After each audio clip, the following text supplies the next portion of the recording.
Moving on, we have our next stand-up comedian, number 8, Ayman Nasser.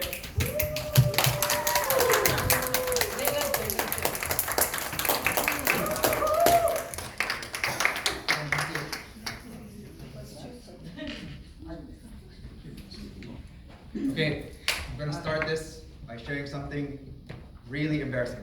I have Vaseline on my hand, and I'm very nervous.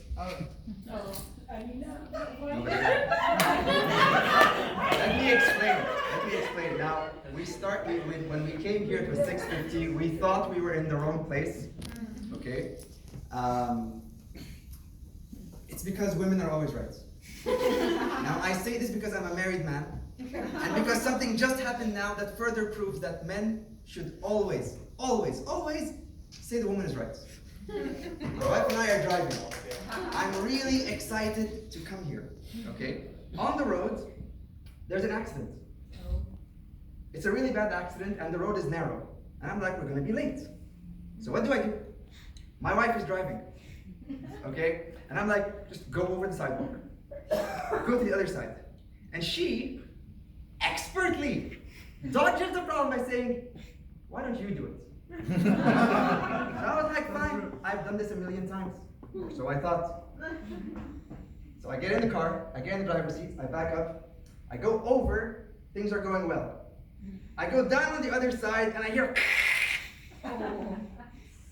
I get on the other side and suddenly my car sounds like a tractor.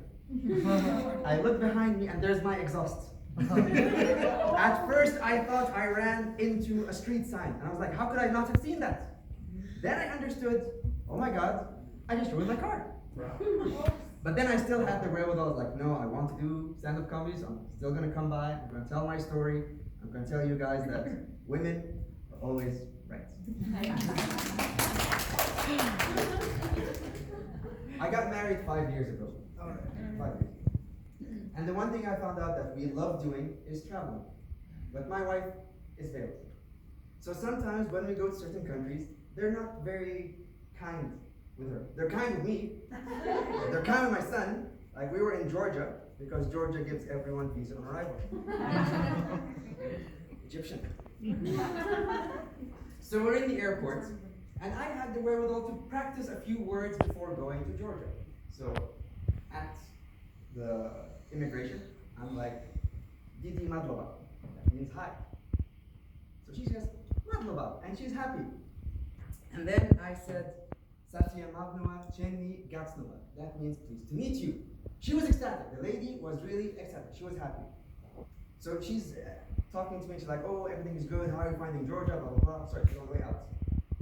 And the guy who saw my wife, he was like, you have to take off your hat. Must. So, one more place that was funny, because we had a very funny experience there, Armenia. One thing we have in Kuwait that we all take for granted, the shaitan. You never know how much you need it until you don't have it. Okay? So, we're in Armenia, and I purchased the portable shaitan. So, we left it in the room, we go for breakfast, and we come back and it's not there. So I'm trying to explain to this woman who doesn't speak English, and I don't speak Armenian. I only knew one word in Armenian, and that was, it's a very long word. Now because I'm nervous, I can't remember it. Ma'alina.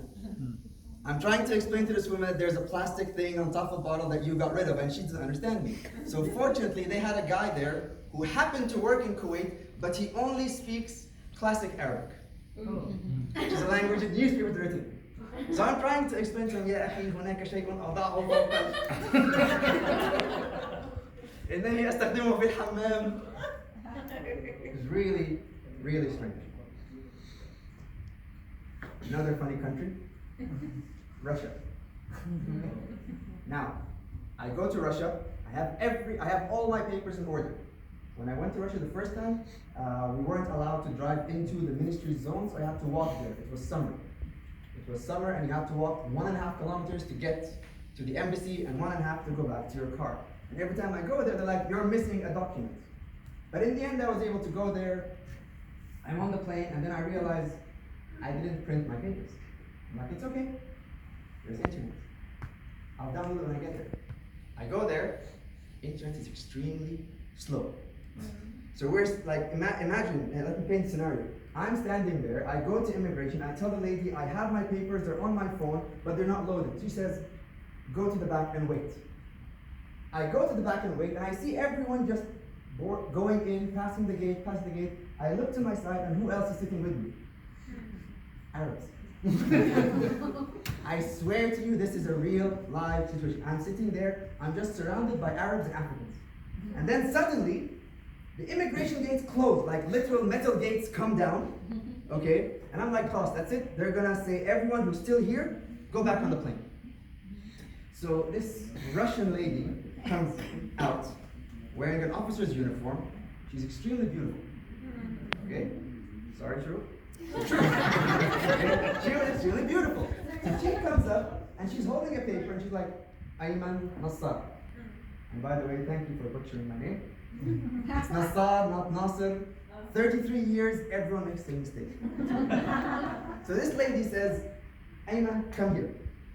So I go there and she's like, where visa? So luckily by that time it downloaded. I'm showing it to her. She's like, how much you have? So I don't have any cash.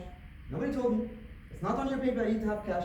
And every time she speaks to me, I'm trying to pick up my phone. She's like, look at me, look at me, look at me. And I'm like, lady, I swear to you, if I look at you any longer, I'm gonna end up divorced.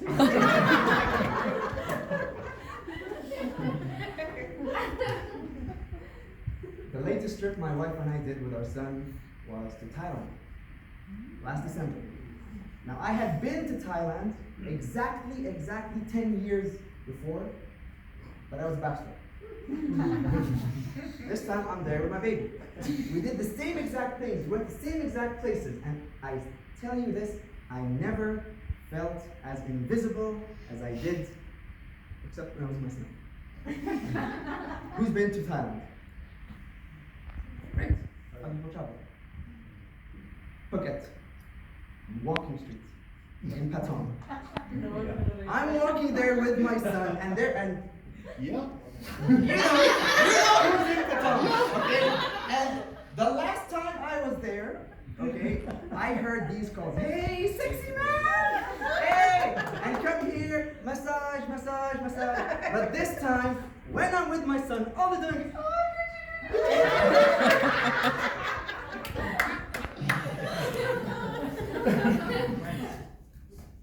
let me introduce myself. My name is Ayman Nassar. My parents decided the easy route when I was born. They were like, he is a boy who's going to grow up to become a man. Let's just call him Ayman for short. The joke's on them because I'm left-handed. Same here. The exam's happening outside because Ayman means right in Arabic.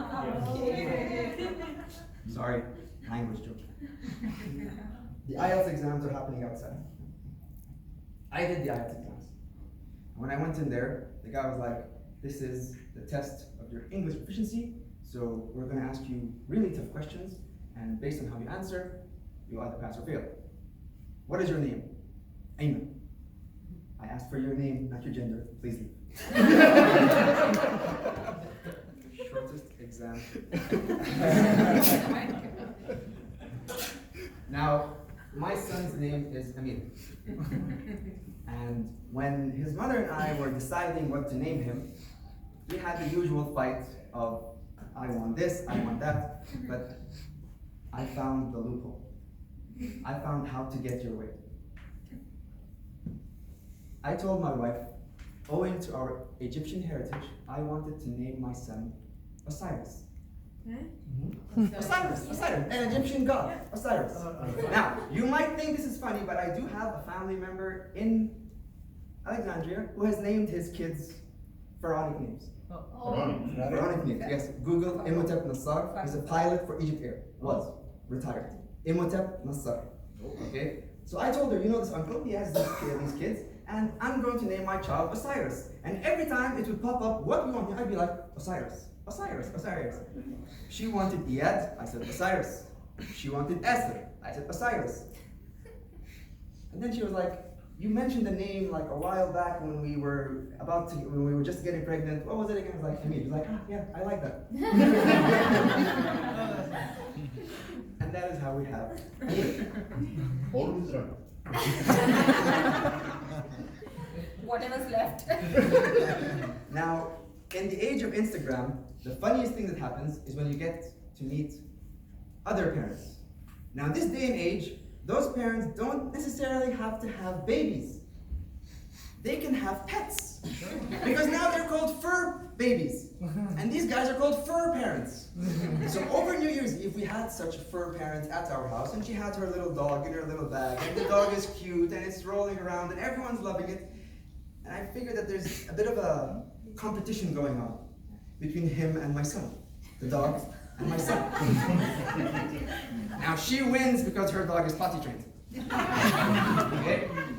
My son, I'd be like, Amir, you want to go potty? No. Amir, did you go potty? No. It smells really bad. He did. He's a liar. Okay?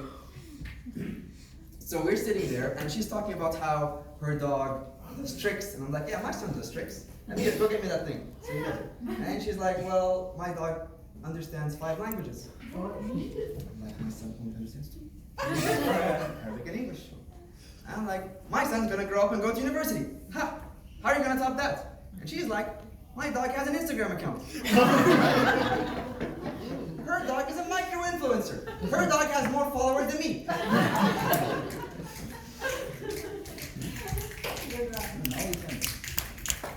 Now, at the risk of staying up my welcome, I took this as a practice because tomorrow I'm emceeing an event. So this was a nice thing for me to come out and get my stage persona back. So thank you very much for that. By profession, I am an internal auditor, which is one of the most boring jobs you can have. My wife is a dentist, which is one of the worst jobs you can have. Because people hate dentists and they hate internal auditors. So I can only imagine what I think of myself. We love dentists. We love them. We have no choice. All I can say to the young people here, because I see that there are a lot of students still here, anyone who tells you that you cannot have your cake and eat it too is a diabetic.